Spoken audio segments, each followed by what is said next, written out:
¿Qué tal? ¿Cómo están, amigos? Bienvenidos a Te veo en pocos minutos. Hoy tenemos una entrevista muy especial. Vamos a hablar con Carlos Unterstein, quien es licenciado en Comunicación Social, tiene un posgrado en Nuevas Tecnologías de la Información y la Comunicación, y también con el doctor Daniel Schichel, quien tiene una licenciatura en Filosofía por la UBA, es maestro en Psicoanálisis por la Universidad Kennedy y es doctor en Filosofía por la UBA también. Ambos escribieron un libro que a mi parecer está bastante potente. Me hicieron el favor de enviármelo, de que yo pudiera hacer una reseña. Yo la verdad le dije a Daniel que lo terminaría en una semana, lo terminé ahora sí que leyendo en horas, porque estaba tan entretenido, tan intrigante, tan motivador, tan conmovedor, que bueno, que me atrapó completamente. Eso se los quiero compartir. Y bueno, para no hacer más preámbulo y permitirles la palabra, pues, ¿cómo estás, Carlos? ¿Cómo te encuentras, Carlos? ¿Qué tal, Alejandro? Buenas tardes para vos ahí en México. Buenas noches acá para nosotros, para Daniel también. Buenas noches, Daniel. Acá todos muy bien. Excelente. Daniel, ¿cómo te encuentras? Bien, bien, tratando de sobrevivir al calor, pero bueno, estamos en pleno verano, ustedes en invierno, así que bueno, hay que pasar el verano acá. Sí, invierno y con lluvias, muy raro por acá, pero también hay que sobrevivir, ¿no? Igual un Sí. poco enfermo, pero sigo tratando de seguir con estos proyectos. Así que bueno, pues vamos a comenzar. Yo creo que es pensar, ¿a quién se le ocurrió esta idea? ¿A quién de los dos? ¿Y por qué se le ocurrió esta idea? Que conteste quien sea el meritorio de esta idea. Venga.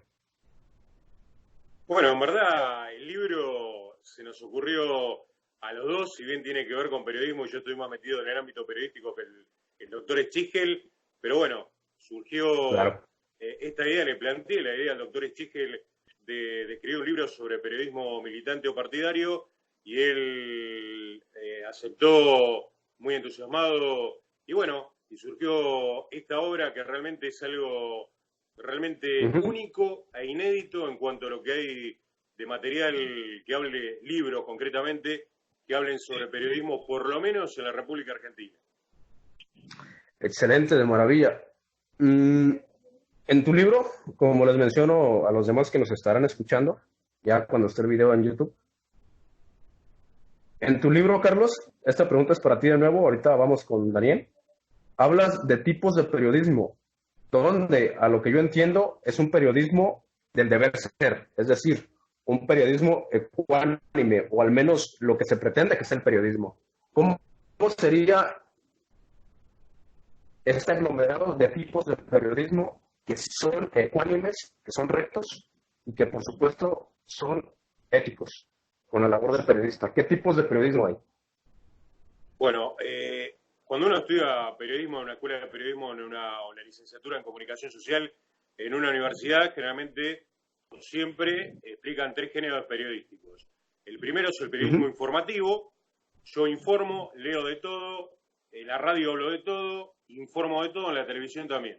Después está el segundo, que es el periodismo de opinión, donde el periodista, más allá de informar, o sea, primero lee una noticia y después, con todo su derecho, opina, da su opinión personal como sujeto, con toda la Uh -huh. subjetividad, sobre ese hecho. Y después está el tercer género, que es informativo y opinión. Es decir, yo como periodista, ante un medio de comunicación, informo, una vez que informé, tengo todo el derecho de opinar sobre lo que informé.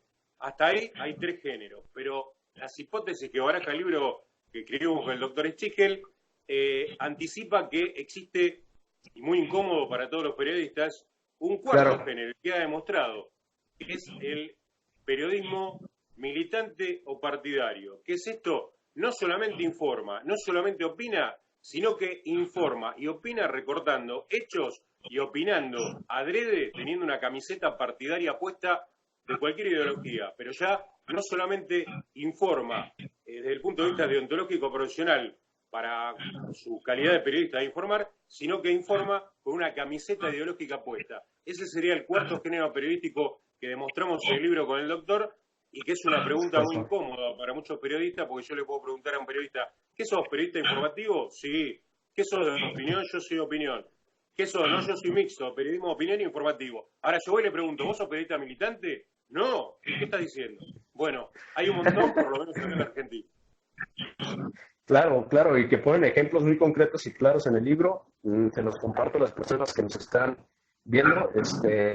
Hacen casi una historiografía de lo que debería ser el periodismo en Argentina, al menos en las últimas décadas, y por supuesto sobre cómo se ha corrompido, porque al parecer ese cuarto tipo de periodismo del cual es incómodo hablar, pero que, vaya, generalmente es el que se manifiesta en mayor medida, y se los comparto a ustedes dos.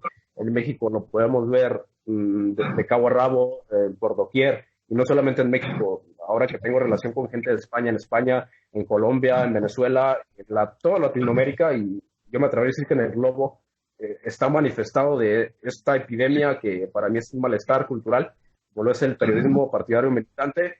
En su libro me tocó ver una analogía bastante hermosa. Voy a parafrasear porque exactamente no recuerdo la frase, pero decían que el periodismo militante básicamente sería como, vaya, como una clase de guerra mediática, donde no hay una pasión por comunicar la verdad, sino más bien forzar una verdad, ¿no? Por tratar de que la gente crea algo y reforzar algo con fines políticos y con fines muy bien particulares, interesados en la persona propia, que se pone una camiseta, como ya lo mencionaste, que esa camiseta muchas veces representa una ideología, una corriente política o específicamente un candidato político, etcétera. Ahora la pregunta es para Daniel, para darle la oportunidad. Daniel, en el libro les comparto lo que va a venir a ser para mí en lo personal. Es una interpretación majestuosa de lo que es la información a nivel filosófico. Así que te haré la siguiente pregunta, Daniel. Tú en tu libro mencionas que si bien el periodismo ecuánime, es decir, deontológico, profesional, tiene sus límites por lo que se alcanza a registrar de lo que es la realidad, porque realmente nadie es omnisciente, tú mencionas esto, porque solamente una clase de Dios podría realmente captar el fenómeno y traducirlo simbólicamente. Bien, yo te haré la siguiente pregunta, Daniel. ¿Cuáles son los límites de la comunicación de la información? Vaya, quisiera una interpretación filosófica de esto. ¿Realmente se puede transmitir un fenómeno? ¿Hasta dónde es ético lo que se transmite? Sí, bueno, justamente lo que planteaba desde una perspectiva filosófica es la cuestión de que no hay hechos que no sean dichos. O sea, ya de entrada tenemos este problema del periodismo, como plantea la diferencia, como lo señala Carlos en el capítulo que escribió sobre lo que sería la Ujú, diferencia entre lo real y la realidad. Lo real sería como una especie de ideal periodístico de plantear un reflejo de las cosas tal como son, ¿no? Es como ujú, cuando la fenomenología de Husserl plantea, bueno, ujú, poner al sujeto entre paréntesis y tomar las cosas tal como se nos presentan, con todo detalle, cosa que en realidad es imposible porque cuando el periodista comunica lo hace a través del lenguaje, y el lenguaje tiene ujú, una serie de presupuestos sedimentados, que es lo que Lacan llamaba el otro, y que ujú, constituyen en parte lo que llamamos opinión pública. Entonces el periodista ujú, ya está atravesado por una serie de prejuicios que determinan lo que para él es valioso de la información que recibe, y ujú, como el periodismo funciona como una especie de mecanismo, maquinaria abierta, donde hay entradas de información y salidas de información y tiene que hacer una especie de selección, en la ujú, cual se constituye como una especie de filtro y manifiesta lo que considera interesante en el momento.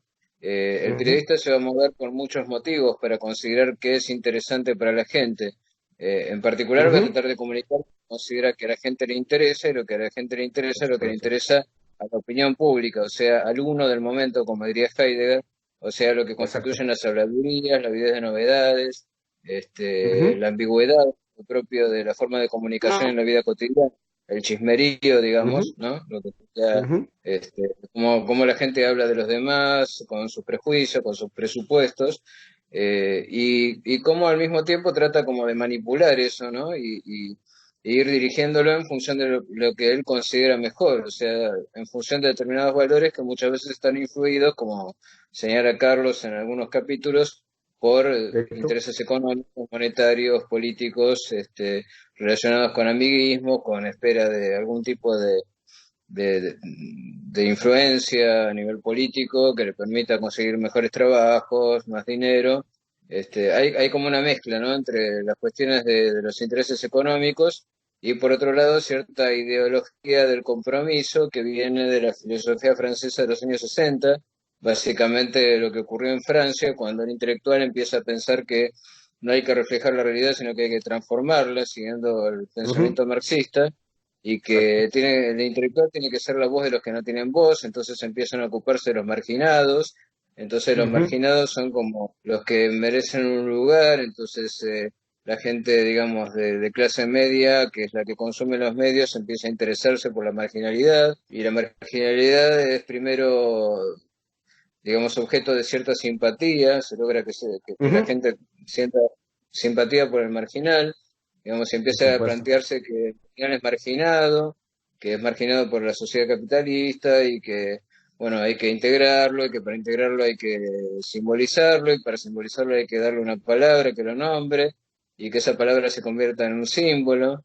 Entonces en algún momento podía ser los oprimidos, en otro momento podía ser los homosexuales, en otro momento el movimiento Exacto. LGTB, más ahora, Exacto. o el feminismo, ¿no? Entonces, si bien no todas las mujeres son oprimidas, han sido oprimidas históricamente, terminan creyendo todas que lo fueron y que lo siguen siendo, y que entonces hay un enemigo contra el cual hay que pelearse, y ese enemigo está del otro lado de la grieta, entonces se abre una grieta, como pasa cuando se enfrentan en la Ujú. guerra contrincantes, que al principio por ahí eran casi iguales y pensaban lo mismo, pero después terminan distanciándose porque hay que generar una frontera que establezca lo que es propio y lo que es del enemigo, en función de proyectar en el otro todo lo malo que hay en uno, ¿no? Como una especie de Mm. purificación del propio yo que hace que todo lo malo quede del otro lado, ¿no? Del lado del enemigo, y no se vea lo que hay de malo en uno mismo, ¿no es cierto? Y todo eso siempre es aprovechado por la política porque divide y reinarás, o sea, siempre conviene tener un enemigo, un chivo expiatorio para señalarlo como Mm. causa de todos los problemas sociales y así lograr adhesión para el propio proyecto político, aunque siempre va a ser un proyecto imperfecto y que no va a lograr los objetivos que se propone, que siempre son utópicos, ¿no? Básicamente Wow, eso es. wow. Excelente, de maravilla. Yo creo que adelantaste demasiado la entrevista, genial, de maravilla, porque hablas de las consecuencias del periodismo partidista y o militante, que serían consecuencias meramente políticas. Es decir, la información, en otras palabras, llega, no quisiera decir esta palabra para no meterme en términos filosóficos, pero llega casi a materializarse, es decir, en el imaginario social, la representación social de las personas, llega a existir algo como una verdad, aunque en el fenómeno no sea realmente esa verdad, ¿no? Eh, yo te preguntaría, Daniel, de nuevo a ti, hablas también de las motivaciones que pueda haber ya en una corrupción, que yo lo entiendo así, del periodista, que sería lo que menciona Carlos, el periodismo partidario militante. Para mí sería, yo creo, una corrupción de lo que vendría a ser un periodismo ecuánime, deontológico. Entonces yo te haría la siguiente pregunta. ¿Qué motivaciones serían legítimas para un periodista desde el marco de vista de un filósofo, o en este caso del psicoanálisis? Eh, ¿Qué es lo que debe motivar a un periodista para comunicar? Si bien no puede librarse a lo que comentas y a lo que entiendo de su propia idiosincrasia, bien, ¿qué es lo que debe hacer un periodista para ser, vaya, un profesional de verdad y no estar con una camiseta? ¿Cuál sería la motivación ética del periodista? Yo creo que en una época en la que nosotros tenemos acceso a mucha información y no es un acceso directo, sino que siempre está mediado, Ujú. porque recibimos información de todo el mundo permanentemente y no podemos chequear si eso está sucediendo o no. Justamente lo Exacto. que Carlos señala con respecto a la diferencia entre la persona que está ahí, vive lo que está sucediendo, y el que lo recibe Ujú. por el relato de otro. Y esos relatos siempre Ujú. están sesgados porque siempre son narraciones que tienen una coherencia interna basada en ciertos supuestos y que muchas veces se arma no solo en función de lo que hay, sino que lo que uno aspiraría a que haya o lo que uno desearía. Entonces los hechos se alteran para que sean fundamento para determinados deberes que uno supone realizables a futuro, utopías o lo que sea. En exacto. realidad, la subjetividad no se puede poner de lado porque somos Ujú, sujetos. Ser sujeto quiere ujú, decir estar sometido a presupuestos que están sedimentados en el lenguaje mismo que nosotros estamos utilizando permanentemente. Y hay ciertos temas ujú, que se ponen en el tapete independientemente de la voluntad de cada persona. Lo que yo creo que tiene que hacer un periodista es tomar todas las fuentes posibles, compararlas ujú. y basarse en un criterio de coherencia.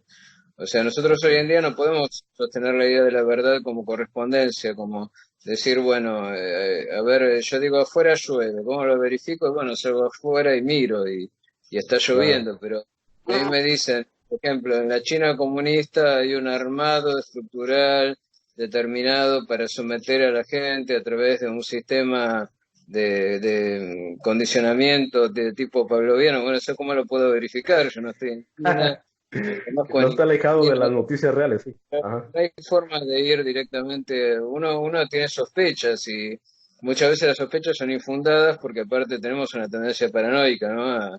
A generar la idea de que hay intereses de determinados grupos que están manipulándolo todo permanentemente y quizá lo haya, o sea, no es que podemos descartarlo, pero lo sano es la duda, o sea, el problema está en la certeza. Si un periodista presenta lo suyo como una certeza, ahí estamos en problemas. No, pues la certeza es el camino directo hacia la locura, que es lo que pasa justamente con el militante está seguro de lo que está diciendo, por lo menos se presenta como seguro, y los que lo siguen generalmente adhieren con una certeza absoluta, hasta el punto de que aquel que no adhiere a su posición lo toman como loco. Eso lo hemos experimentado siempre, y Alejandro también lo sabe, y lo sabe Carlos, que cuando tratamos de dialogar con alguien que no tiene la misma posición que nosotros en las redes sociales, como las redes sociales son lugares donde estamos expuestos a la mirada de los demás y pensamos que lo que decimos no vale solo para nosotros, sino para todos, como decía Sartre, ¿no? Uno está expuesto a la mirada del otro y la mirada del otro es la mirada de lo universal, entonces lo que uno hace, lo hace para uno y para los demás, entonces enseguida es juzgado, descalificado, si uno no adhiere a la posición ideológica del otro, es tratado como loco, como perverso, como que está matando gente, ¿no? Uno, por ejemplo, dice, no estoy de acuerdo con el aborto, por tu culpa se mueren tantas chicas que abortan clandestino. No es culpa mía, digamos, yo no llevé a nadie a que haga un aborto, yo simplemente estoy tratando un tema ético y tratando de plantear argumentaciones. Entonces me parece que Claro. lo primero es ser coherente consigo mismo en el sentido de no mentirse, porque también es muy común que veamos por ahí gente que adhiere a un líder y aunque ve que el líder hace macanas, sigue adhiriendo porque piensa, no, ese líder es alguien con quien me identifico, entonces necesariamente tengo que sostenerlo, como quien diría, Freud diría sostener al padre, ¿no es cierto? Entonces tengo que Sí. defender que no tiene fallas, que no puede cometer errores. Entonces, si los periodistas plantean que comete errores, entonces están en la contra y entonces están mintiendo y así se arma una especie de relato coherente, tan coherente y cerrado que termina siendo como la estructura del delirio de un paranoico, ¿no? Entonces yo Exacto. sospecho todo lo Completamente. que sea cuestionamiento hacia mi líder, hacia la persona con la cual me identifico, que es algo, bueno, que es muy común hoy en día porque ante la caída de la fe, digamos, o de los grandes relatos, lo que lo sustituye no es en realidad la duda sana, sino la búsqueda de otra certeza, ¿no? Un problema que tenemos los neuróticos, que la mayoría de la gente lo es que como tenemos dudas, necesitamos a alguien que nos dé certezas.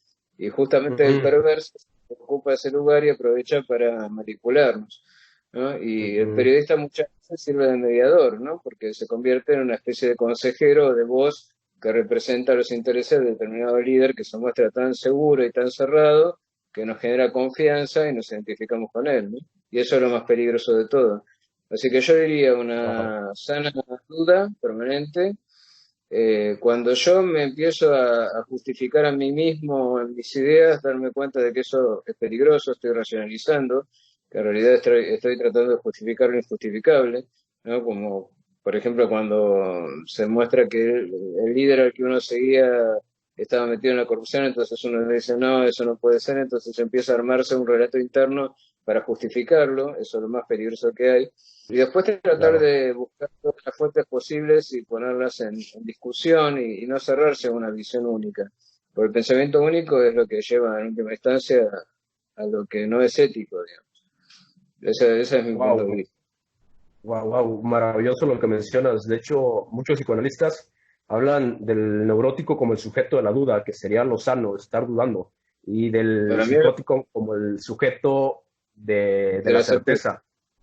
Y Freud, cuando habla de la religión, menciona que es una clase de delirio colectivo, lo cual a mí me parece, y que también te he leído en algunos artículos que compartes entre un pocos minutos, Daniel, me parece que, vaya, la Big Data pues está fungiendo hoy como una clase de plataforma para neoreligiones, yo diría que casi medievales o neomedievales, vaya pues para esto, para justificar casi un delirio colectivo de muchas ideologías que estamos viendo hoy por hoy, fecha con fecha. Ahora mi pregunta es para Carlos.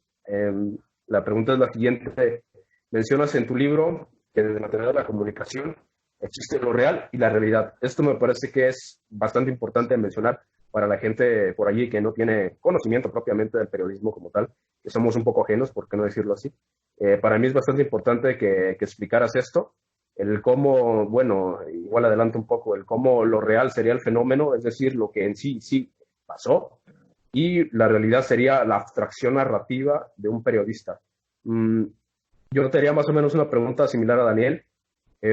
¿Hasta qué punto puede llegar a no ser ético esa narración o esa fragmentación de lo real? Que de hecho pones algunos ejemplos de que naturalmente puede que se nos olviden algunas cosas, naturalmente puede que omitamos algunas cosas porque nos parecen irrelevantes, pero que en ocasiones, por ejemplo, mencionas por allí, me pareció bastante interesante cuando una pareja creo que va de luna de miel y solamente cuenta las cosas bonitas, ¿no? Para quedar bien con los demás.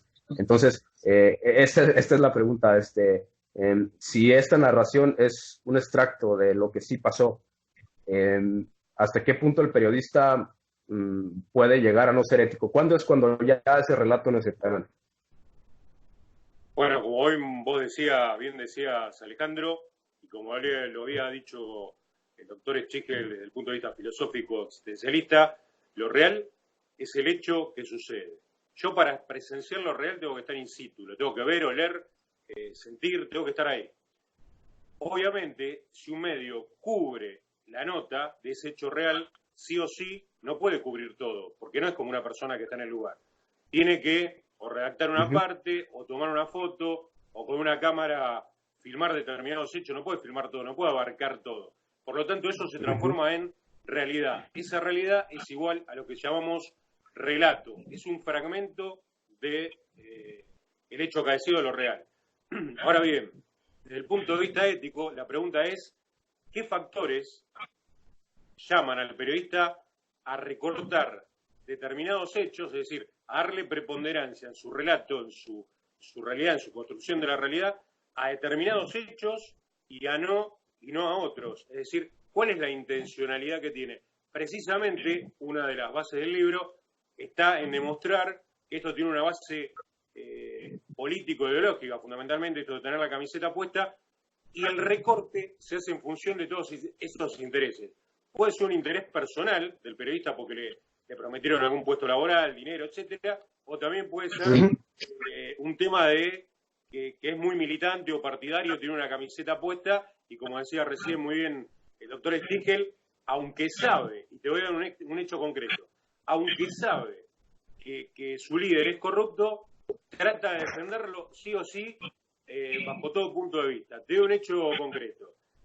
Durante el kirchnerismo acá en la Argentina hubo una filmación por supuesto. donde un funcionario del gobierno lleva a las 3 a.m., es decir, 3 de la madrugada, un bolso a un convento de monjas con 9 millones de dólares y una ametralladora automática de guerra. Es decir, golpea la puerta del convento, la monja abre, mete el bolso adentro y el señor deja la ametralladora automática. Entonces, yo hablando, planteando el tema a los militantes o a la gente afina a esa ideología de hace 2 gobiernos atrás en la Argentina, le pregunto, a ver, ¿qué hace un hombre con 9 millones de dólares a las 3 de la mañana llevando la plata a un convento? La monja, que después se descubrió que no era monja, agarra ese bolso, Y segundo, punto uno, ¿no? Eso ya es raro. Punto dos, ¿qué hace llevando un arma de guerra a uso militar? ¿Qué tiene? ¿Permiso? No, solamente lo tienen los militares el permiso. Ante esa pregunta, silencio de grillo. Le pregunto, ¿me puedes responder? Silencio. Y empieza, no, lo que pasa que los medios no. Contestame por qué ese hombre estaba a las 3 de la mañana ahí, y después hablamos de los medios que acá los tildan a estos medios que se contraponen con esa ideología, los trata de medios hegemónicos. Ahora, puede ser un medio hegemónico, Clarín, TN, lo que sea, no me interesa. Pero mostraron esa cámara de seguridad, yo quiero una explicación. El periodista opositor, el que es militante, por así decirlo, del lado de la derecha, todos los días pega un palo, se hace una fiesta con esa información. Pero el otro, el que es periodista afín de la izquierda, por ejemplo, por así decirlo, no tiene respuesta, justifica, como decía el doctor Schikel. No, lo que pasa es que esa plata la llevaba.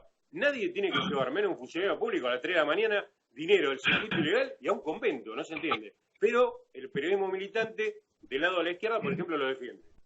Y a la pregunta, ¿por qué llevaba una ametralladora automática? La respuesta, aunque no lo crean, es por si le querían robar. Punto uno, ¿cómo sabe que llevan 9 millones de dólares en la... Y aparte se va a defender con un arma de guerra. Eso es el periodismo militante o partidario.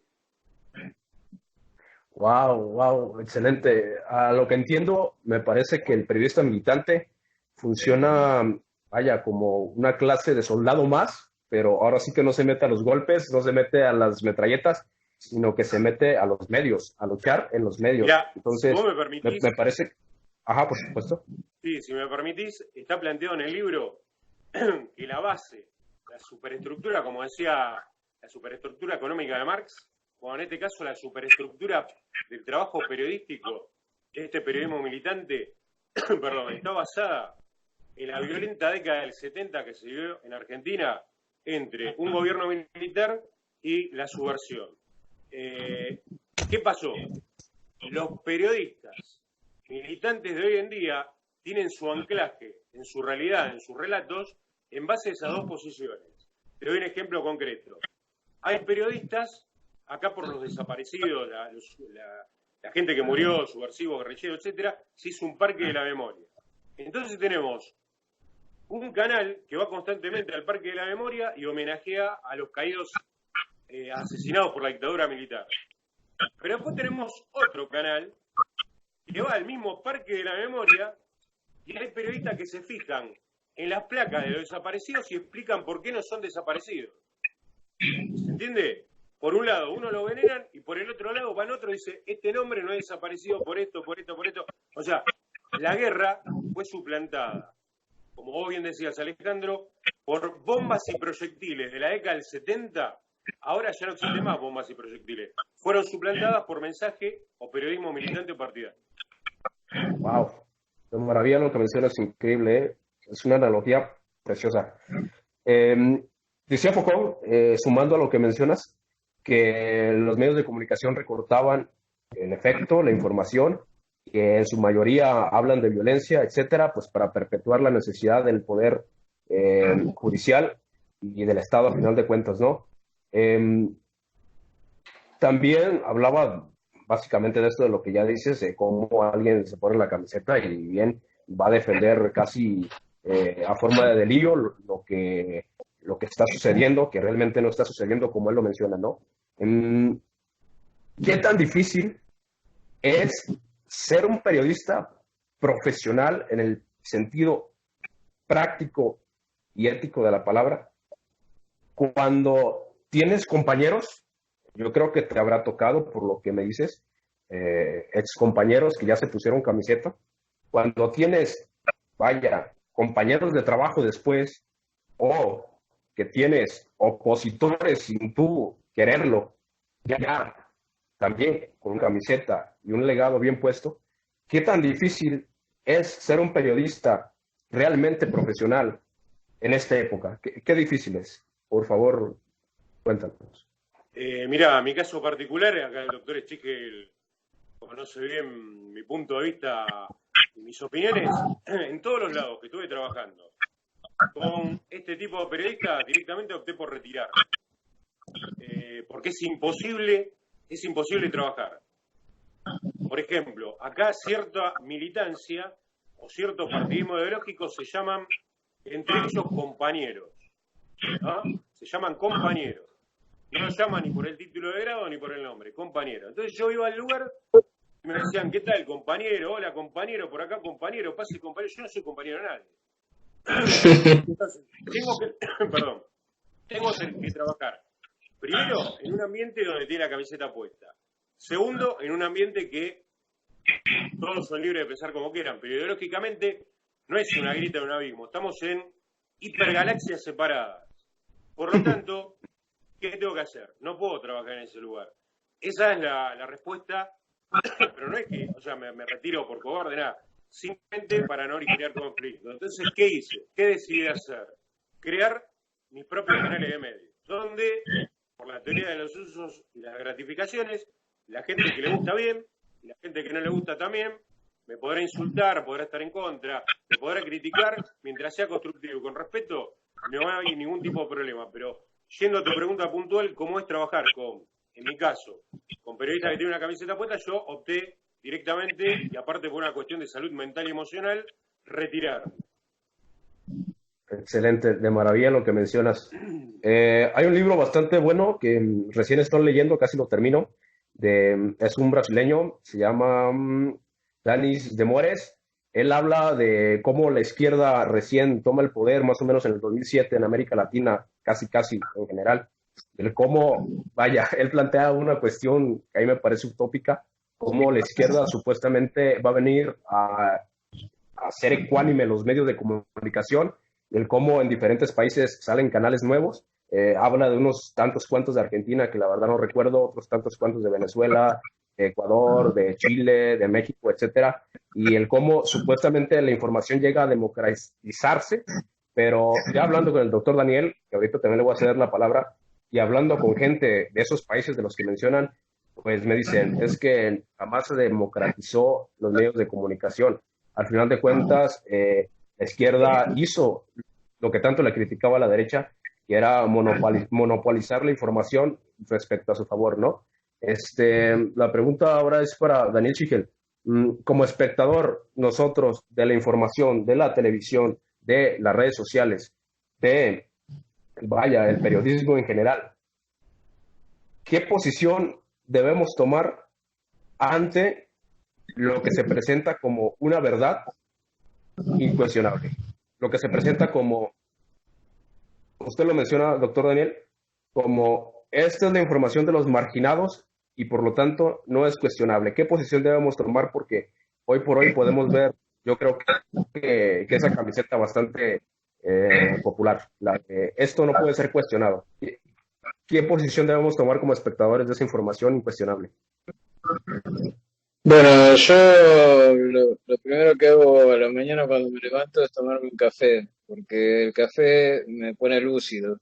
Y yo pienso que un problema que tenemos los espectadores es la falta de lucidez, o sea que preferimos tomar cervezas que nos hacen sentir menos emocionados, digamos, emocionalmente inestables, diría yo, con la emoción a flor de piel. No digo que esté mal tomar cerveza con los amigos, charlar, reírse, llorar y todo lo que trae en consecuencia ese tipo de bebidas sociales, pero a la hora de mirar un noticiero yo preferiría tomar café y estar lúcido y pensar más con la razón que con el corazón, porque muchas veces uno descubre que en muchos casos que se plantean como veraces, ahora está muy de moda, por ejemplo, hay un tema con un muchacho que fue asesinado por un grupo de rugbyers acá en el país, en la costa atlántica, y es como que, bueno, todos buscan una explicación sencilla, ¿no? Los medios, digamos, su posición de tomar una actitud de decir yo voy a explicarte por qué, digamos, y ahí está el peligro, ¿no? El peligro de pasar del periodismo nato al periodismo de opinión, como seguramente Carlos estará de acuerdo, es que esas opiniones empiecen a tomarse no como opiniones, sino como verdades, porque en general los periodistas tienen seguidores, así como tienen los youtubers, digamos, y esos seguidores toman lo que ellos dicen como una verdad absoluta, ¿no? Aunque en realidad es una ida y vuelta, porque en general lo que uno quiere como dice la teoría de los usos y gratificaciones, es escuchar lo que satisfaga lo que uno ya presupone que es así, digamos. Entonces, si uno ya tiene una posición tomada, eso, lo que diga el periodista va a reforzar lo que uno piensa. Es como pasaba en la época de la antigua Grecia, cuando las tragedias eran presentadas al público, y en la propia tragedia aparecía el público representado en lo que se llamaba el coro, que comentaba lo que pasaba en escena, pero la gente a su vez después votaba a ver qué obra le había parecido más representativa de su propia opinión. Con lo cual, si bien el que hacía la tragedia era como una especie de manipulador que trataba de llevar agua para su molino, al mismo tiempo estaba sometido a lo que la gente opinaba y trataba como de forzar y ser más flexible de eso que la gente común pensaba. Esa es la función del periodista, que hace que esté siempre como en la cuerda floja, ¿no? Porque tampoco es que la tenga tan fácil. Tiene sus adherentes y tiene que servir a esos adherentes. Ya, Por entonces no puede supuesto. tampoco ser demasiado el libreto, porque eso implicaría perder gente, ¿no? Perder gente que adhiere a su posición, perder público, y eso implicaría también perder trabajo, perder anunciantes, etcétera, etcétera. Pero volviendo al tema, lo que Ujú. más importa es que no haya una posición que, digamos, la verdad es esto, porque incluso dentro de la izquierda, por ejemplo, en ciertos pensadores franceses de Ujú. orientación lacaniana, como por ejemplo Alain Ujú. Badiou, eh, Ujú. Está bien.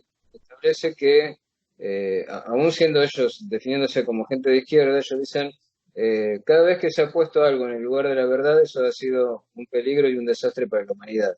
Porque cuando, por ejemplo, Platón quiso establecer una monarquía perfecta, lo que terminó haciendo es una dictadura, una tiranía. Y lo mismo pasó cuando Marx trató de establecer su modelo Ujú. de sociedad comunista, que en la Exacto, práctica llevó a otra dictadura, en este caso de burócratas. Y la Revolución Francesa, exacto. que tenía las situaciones, terminó guillotinando y masacrando un montón de gente. Y así unos se iban matando a los otros, porque Robespierre mandó guillotinar a sus enemigos políticos, a su vez a él lo mandaron a la guillotina también. Y al final el que terminó poniendo orden fue un dictador que era Napoleón, que venía de la mano de la Revolución Francesa, y terminó siendo un emperador que se coronó a sí mismo, y bueno, así sucesivamente. Con lo cual, en realidad, lo que yo digo es que hay que estar lúcido, que si alguien te presenta algo como verdad absoluta, no le creas, y que siempre pongas en duda y veas otras perspectivas, y que vayas armando tu propio grupo de afinidades. Por eso me gustan mucho las redes, me gusta mucho esta apertura que significa YouTube, donde uno puede elegir dentro de lo que hay lo que le parece más adecuado a su propio pensamiento. También eso lleva a cierto peligro, porque YouTube va manejando algoritmos que hacen que te presenten Ujú. más de lo mismo, y entonces no Ujú. veas la otra perspectiva. Eso también es peligroso, pero lo bueno es que coexiste todo ahí, y eso justamente es lo que lleva ahora a que se lo quiera censurar, porque ahora es como que los estados empiezan a pensar, no, esto es peligroso, aparte de eso quita audiencia a los medios tradicionales, como que ¿para qué están los medios tradicionales? Si incluso los medios tradicionales aparecen en YouTube, o sea, o aparecen en Sí, Facebook, o buscan cierto. adhesión a través. Y muchas veces, por ejemplo, acá en la Argentina pasa que durante periodos enteros de un programa ves que lo único que hacen es pasar videos sacados de internet. Entonces, da casi lo mismo ver un noticiero que entrar a las redes. Pero bueno, justamente los estados están como diciendo, bueno, esto es peligroso que se muestren tantas visiones que muchas pueden ser mentirosas, se habla de las fake news, ¿no es cierto? Pero esto también tiene su peligro porque puede llevar a la censura, ¿no? Y de hecho hay algunos que defienden que está muy bien lo que hace China, por ejemplo, que establece una posición de censura absoluta sobre determinados contenidos. Entonces, lo que yo pienso es que cuanto más visiones haya y uno pueda comparar con más libertad y sin adherir a una única posición, mejor. No, Wow, excelente. La verdad que lo que mencionas, Daniel, muy completo. Se ajusta precisamente a lo que pretendía informar al preguntarte. Y bien, ahora finalizaremos esta entrevista, que ha sido bastante buena, bastante contundente, potente, una invitación clara y precisa al libro, con una pregunta para Carlos Unterstein. te preguntaría, Carlos, ¿qué podemos hacer como espectadores de esta gran red de medios de comunicación para identificar, si bien se quiere, las fake news que están muy de moda, ¿no? Que si bien es complicado determinar hasta qué punto eh, se está acoplando una información al hecho y hasta qué punto no. Si bien esto es complicado, también hay la deliberación de muchas personas a querer engañar a las demás. ¿Cómo podremos identificar esto? ¿Algunos tips? Bueno, en relación a este tema, hay una serie de tips que permiten identificar la fake news. Precisamente, un colaborador de nuestro libro, que es el ingeniero Fabián Alejandro Garófalo, ha escrito un capítulo sobre qué son las fake news y precisamente hay una serie de pasos que están en el libro de cómo detectarlas. Son varios los pasos, pero fundamentalmente son las siguientes. Por ejemplo, declaraciones de funcionarios, de políticos, o de alguien, por así decirlo, famoso o reconocido, que suenen raras. Por ejemplo, no sé, sale una política que es pro aborto y le ponen una fake news que dice al lado, bueno, a mí no me interesa el tema de los bebés porque a mí si muere un bebé no me interesa. Y se repite esa noticia y mucha gente dice, qué porquería esta mujer, qué sinvergüenza, todo. Eso, sinceramente, es una fake news. Nadie, por más que sea pro-abortista, va a decir eso. El segundo punto es, no sé, el presidente hablando de la ley de solidaridad en la Argentina. Que diga, bueno, a mí no me interesa, los que más tienen que paguen y sino que trabajen más. Por más que sea el presidente y uno no coincide, lógicamente, eso seguramente es una fake news. Después, las fuentes. Por ejemplo, yo puedo tener infobae.com, La Nación, TN, no sé, un montón de diarios, radio, etcétera. Ahora dice el pingüín, no sé, el gorrión de Salta.com. Teóricamente es un medio que nadie conoce, puede existir, no digo que no exista, pero por lo menos llama a sospechar. Después la forma en que está redactada. Con esto quiero hacer un paréntesis. Los periodistas profesionales tienen una forma de titular, de hacer el subtítulo, la bajada, el copete, etcétera. Generalmente las fake news las hace alguien que no es periodista, no es profesional de la comunicación, y ya en la forma, las palabras que utiliza, la forma de redactar, uno se da cuenta. Ahora, esto no quita que hay profesionales que sí saben hacerlo y entrando en contradicción con la deontología profesional, hacen fake news. Por ejemplo, yo doy un ejemplo particular. Mi esposa es proteccionista de animales y está en el tema protección de los caballos que están tirados por los carreros aquí en la Argentina. Hay una ley que lo prohíbe, bueno, pero hay carros tirados de caballo. Entonces, ¿qué hice yo? Agarré, a propósito, una prueba. No sé si se acuerda del doctor Echique. Agarré el logo de Infobae, que es un diario conocido, un diario virtual de la Argentina. Agarré una foto de Juan Grabois. Agarré con un lector QR el código de lectura de la letra de la fuente que escribe Infobae. Me dijo que fuente es. Entonces yo le imité el tamaño, la fuente y la forma de redacción con el logo de Infobae. Y la foto de Juan Grabois. Y puse, los caballos van a seguir tirando de carro porque a mí los proteccionistas me importan un carajo. Puse esa noticia y lo compartí. Claro, era un esquema igual al de Infobae. Empezaron a insultar, a Grabois, bueno, a todo. Cuando se comió, no sé, 50, 80 insultos, le pido disculpas, mucha gente lo compartió, ahí aclaré, siguiendo la deontología, los valores y la ética, que era una fake news inventada por mí, para que vean que no hay que reproducir todo lo que todo lo que ven. Por eso, pero fundamentalmente, la fuente de reacción, la fuente, quién lo dice, la forma de reacción y la lógica, yendo al punto de vista filosófico existencialista, si uno puede creer que un político, un funcionario, etcétera, por más que uno no coincida, puede llegar a decir eso que suena muy fuerte. Imagínense el presidente de los argentinos diciendo, es una fake news, digo, ¿no? La ley de solidaridad es para darle de comer a los que menos tienen. Vos que estudiaste y fuiste a la universidad, jodete, sé solidario. No nos interesa, nos interesa a los pobres. Nadie se lo va a creer por más que sea el presidente. Eso es una fake news. La forma de reacción y si, perdón, ¿me ven? Porque me marca que Sí, sí. la batería se está botando.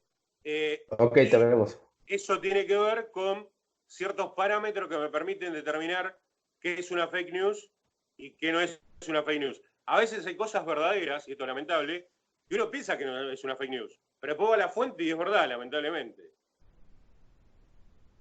Wow, wow, increíble. Yo creo que cierras con broche de oro. Es me parece, una serie de tips que pueden sernos bastante útiles a nosotros como espectadores de la información en Internet, en televisión, en radio, etcétera, en todos los medios de comunicación. Bien, pues cerramos con esto esta entrevista. Muchas gracias, Carlos, por haber estado con nosotros. Es un placer que nos hayas compartido un poco de esto de tu libro. Bueno, gracias a vos, Alejandro, por este espacio, en teoría en pocos minutos, en un medio tan prestigioso como este medio del hermano país de Gracias. México. Muchísimas gracias. Y bueno, también ahí lo estoy viendo a Daniel. Un abrazo, Daniel. Nos vimos el sábado en una emisora de radio hablando de la fake news. Escuchamos a un dirigente, no sé si lo querés que lo diga, Daniel. Sí. Sí. Escuchamos a un dirigente que es afín al partido político que hoy gobierna Argentina, diciendo cosas totalmente contrarias al mismo gobierno del que él es parte ideológica, pero no coincide en cierto modo, que si me lo hubieran contado, y no lo hubiéramos visto con el doctor, yo pensé que era una fake news. Pero no, por eso hay cosas que parecen fake news, pero a veces son reales. Wow. Gracias a ustedes. Daniel, muchas gracias por haber estado con nosotros una vez más y felicidades por su libro. Gracias, encantado como siempre. Gracias por la invitación para hablar sobre el tema, que es muy importante para mí. Muy bien, pues damas y caballeros, esto es Sinceramente. Vamos a dejar abajo el link para que lo puedan comprar. Ya el doctor y Carlos nos estarán pasando sus datos, los contactos, para si quieren hacerle más preguntas, solicitar información sobre el libro, cosas que quedaron inconclusas, pues ahí van a estar ellos para poder apoyarles. Así que nos vemos en una próxima ocasión. Esto es Teoría en pocos minutos y sinceramente, cómprenlo por favor, está de lujo. Hasta luego.